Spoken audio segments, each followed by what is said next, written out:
Now, quick story about this weekend's Super Bowl. There are Army football players on both sides of the Super Bowl this year. Between the Chiefs and the Eagles, you have two-year Army football captain Cole Christensen, a member of the Chiefs practice squad, and has appeared in one game for the Kansas City Chiefs, and former Army tackle, fourth-year NFL pro Brett Toth spent the season on reserve, physically unable to perform. He's with the Eagles. It'll be the first time a former Army player and current NFL roster member will be on the winning side of a Super Bowl. Previously, both Mike Sullivan and Tony Coxum, former Army defensive backs, were coaches on Super Bowl winning teams. Sullivan with wide receiver coach with the Giants for their both of their Super Bowl victories over the Patriots. Tony Coxum was an assistant special teams coordinator for the Denver Broncos in their Super Bowl 50 win over the Panthers. Tony Coxum, a friend of ours. We've had him. Yeah, he's a good friend. He's starting up a new football program at Bluefield State in West Virginia. Great guy. And so glad he got that chance to be earn a Super Bowl ring with the Denver Broncos. Now, we're going to have a big Army football fan on the line now. We have Colonel Sam Houston, graduate of the class at West Point of '87, and 28 years service in the U.S. Army. And a highlight was his service as the garrison commander of the Bagram Air Base in Afghanistan. And Colonel, how are you today? I'm good, Ken. I'm not sure that was the highlight, but yeah, I did serve as the garrison commander of Bagram, Afghanistan. Well, it certainly stands out as an important responsibility that you held in your Army career. Now, obviously a very, it's hard to explain this incident with the Chinese sailing a balloon across the Aleutians, Alaska, Canada, going into Montana, right near an ICBM base, and across the country, the U.S. military knocked it out of the sky off the South Carolina coast. What was your assessment of this kind of incredulous incident? It's an embarrassment and a dereliction of duty on the part of the administration. Very simple. Really? Should have never happened. The balloon should have never entered our airspace. We were tracking it for days before it ever entered our airspace. And part of the responsibility of the Commander-in-Chief of our armed forces is to ensure the protection and sovereignty of our land borders and our airspace. And it was a complete failure to allow this balloon to even enter our airspace when we knew it was coming, allow it to circumspectly navigate its way above various strategic installations, bases, critical infrastructure for the country, and then to cap it off by waiting until it gets off the coast of South Carolina, then shoot it down, trying to act bravado, but you shoot it down in water that's too deep to even recover it. So a failure from start to finish, complete failure. Wow, and I personally believe that it needs to have a congressional oversight investigation. Well, that may be. Now, there's some reports that the Chinese have sailed balloons like this in the recent past, maybe 3 other times. What was the threat of this type of balloon? Some have said that because it can linger over a spot, it can pick up things like cell phone communication. Well, it's a threat because it has a clear view of an ability to monitor, photograph, video, provide sensory capability over very important locations that are involved with strategic missile, ballistic missile defense, ballistic missile launching, including Army installations that can provide pinpoint accuracy of determining the actual strength of the various types of units that are based in those locations, tracking critical infrastructure, providing detailed information that can be updated within GPS for Chinese ballistic missiles or other types of aggressive offensive weapons that they might intend to use it against us if they need to. Yes, all that's true. Why do you think they did this the week that the U.S. Secretary of State was planning to travel to China for what both sides felt was an important meeting to try to improve U.S.-China relations? Why do you think they did it? Is there any connection, do you think, in the timing? No, because, again, the balloon didn't just suddenly appear on our airspace to coincide with the meeting that was supposed to take place. The balloon I mean, it's a balloon, and it follows the jet stream and the different type of air currents, and it was tracked for days before it ever entered the U.S. airspace above the Aleutians. So we were aware of this balloon for many days before it ever entered or even came close to U.S. airspace. So there's no coincidence there. No coincidence at all. Okay. And any thoughts on reports that there were prior balloons that had trespassed into U.S. airspace in the recent past? Yeah, I do have a comment. First, two previous directors of the BNI said that's completely false.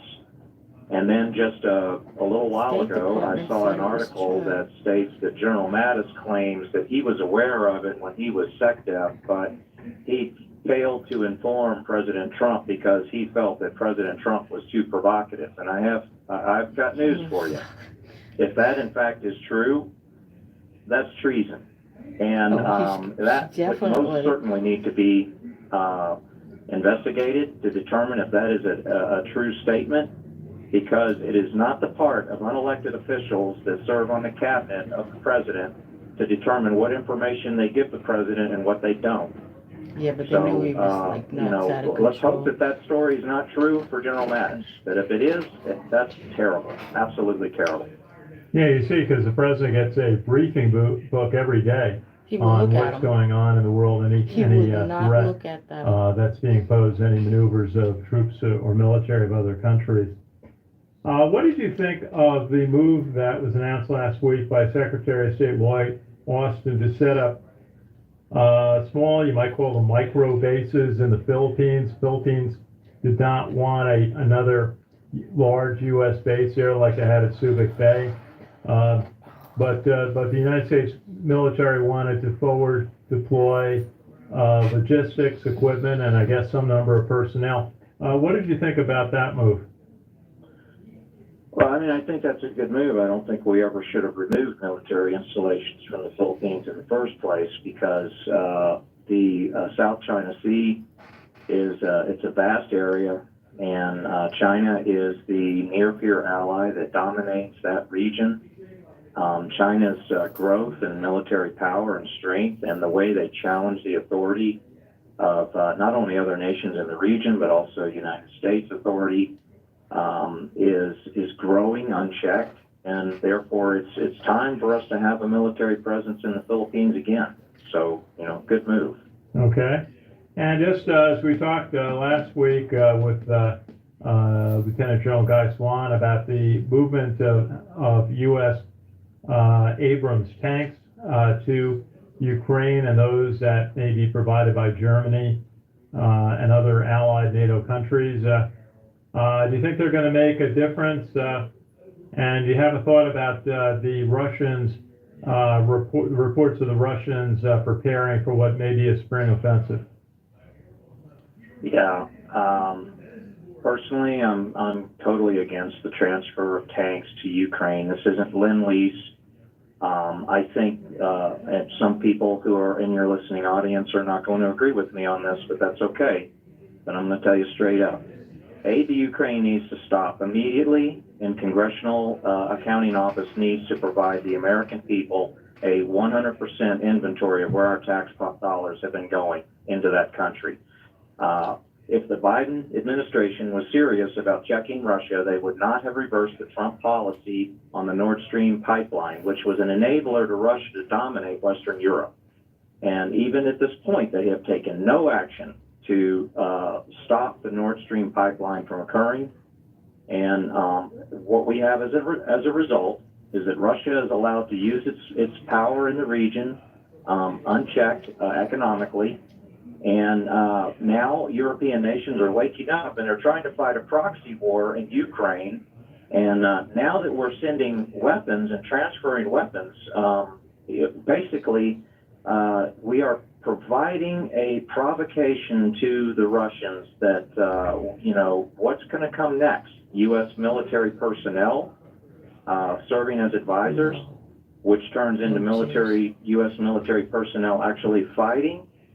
No, absolutely not. This whole Ukraine thing needs to be put on hold.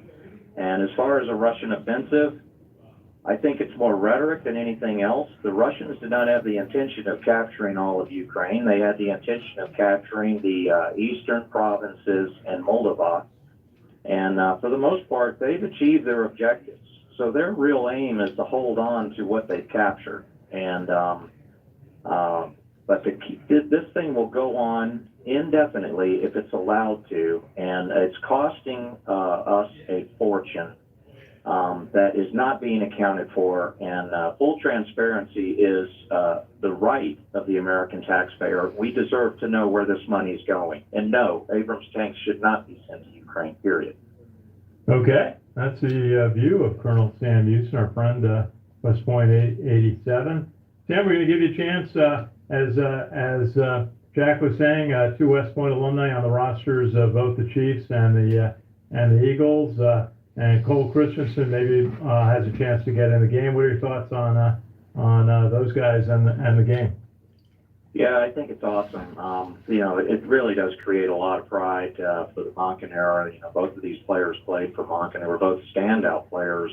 Christensen, a two-time team captain. And it's unfortunate that Brett is on IR because that will prevent him from being able to suit up for the game. But it's a good feeling knowing that, when the game ends on Sunday and there's a victorious team, that we know that at least one Army football player is going to walk away as a world champion and have a Super Bowl ring. So it's a great feeling. Okay, Colonel Sam Houston, USMA, class of 87. Thank you for calling in and thank you for your service. Thank you. Beat Navy. Okay. You've been listening to the Canvas Radio Report on WVOX AM 4060, heard around the world on WVOX.com. We thank today's special guest, Colonel Sam Houston of the U.S. Army West Point alum. Remember to check out our Facebook pages, the Canvas Radio Report page, our Sea Services page, our on the Basketball Report page, and our West Point Football Report page. And until 10 next seconds. week, remember to thank a veteran.